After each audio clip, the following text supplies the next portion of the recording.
बंदरिया के पकवान। एक हरा भरा जंगल था। उसमें बहुत सारे जानवर रहते थे। वहां एक बंदरिया भी रहती थी। एक दिन बंदरिया जंगल में एक खाने का होटल खोलती है।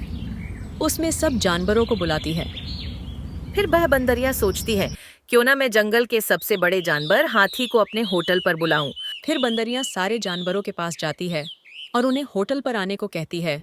उसके बाद जंगल के सबसे बड़े जानवर हाथी के पास जाती है और हाथी से कहती है, हाथी, मैंने खाने का एक होटल खोला है, तो मैं चाहती हूँ कि तुम भी मेरे होटल पर आओ और खाना खाओ।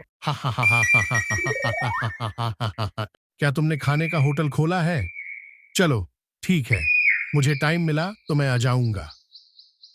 बंदरिया उदास होकर वहां से चली जाती है।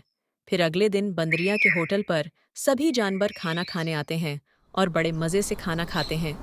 फिर एक हिरण बंदरिया के पास जाती है और कहती है, क्या हुआ बंदरिया? तुम बहुत उदास लग रही हो। किसी का इंतजार कर रही हो क्या? हाँ हिरन, मैंने हाथी को अपने होटल पर बुलाया है। पता नहीं वो आएगा या नहीं, मैं उसी का इंतजार कर रही हूँ। चलो ठीक है, मैं घर जा रही हूँ। रास्ते में ही हाथी का घर पड़ता है। मैं हाथी से कहकर चली जाऊंगी।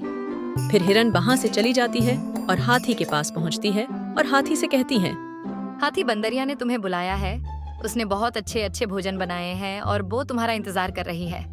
हाँ ठीक है, तुम जाओ, मैं अभी चला जाऊंगा। फिर हिरन वहां से चली जाती है। फिर हाथी अपने घर जाता है और घर पर जितना खाना होता है वो सब खा लेता है। फिर बंदरिया के होटल पर जाता है। बंदरिया हाथी को अपने होटल पर देखकर बहुत खुश हो जाती है और हाथी को अच्छा सा भोजन खिलाती है। फिर वहीं पर खड़ा भेड़िया बंदरिया से कहता है, बंदरिया, तुम्हारा भोजन बहुत अच्छा है। मैंने ऐसा भोजन कभी नहीं खाया। फिर हाथी कहता है, इस खाने में ऐसा क्या है जो तुम इसकी इतनी तारीफ ही कर रहे हो? मुझे तो खाना बिल्कुल भी अच्छा नहीं लगा। फिर ये कहकर चला जाता है। फिर बंदरिया बहुत उदास हो जाती है। फिर भेड़िया बंदरिया से कहता है, बंदरिया, तुम उदास मत हो, देख लेना, एक दिन हाथी तुम्हारे होटल पर जरूर आएगा। ये कहकर भेड़िया भी वहां से चला जाता है। फिर एक दिन हाथी को बहुत तेज की भूख लगती है। वह भूख के मारे लाल हो जाता है। फिर हाथी बंदरिया के होटल पर जाता है।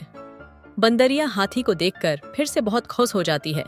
फिर हाथी को अलग अलग प्रकार के भोजन बनाकर खिलाती है। फिर हाथी बंदरिया से कहता है, तुम्हारा भोजन बहुत अच्छा है। लेकिन वहीं पर खड़ा भेड़िया ये सब बातें सुन रहा था। फिर वह भेड़िया हाथी से कहता है, हाथी, बंदरिया के भोजन में तो कोई बदलाव नहीं है, लेकिन उस दिन तुम्हें खाना अच्छा नहीं लगा। पर आज तो तुम्हें बंदरिया का भोजन बहुत पसंद आया, क्योंकि उस दिन तुम्हारा पेट भरा हुआ था और आज तुम भूखे हो, इसलिए तुम्हें बंदरिया का भोजन पसंद आ गया। हाँ बंदरिया, जब मैं पहली बार तुम्हारे होटल पर आया तो मैंने तुम्हारे भोजन का बहुत अपमान किया।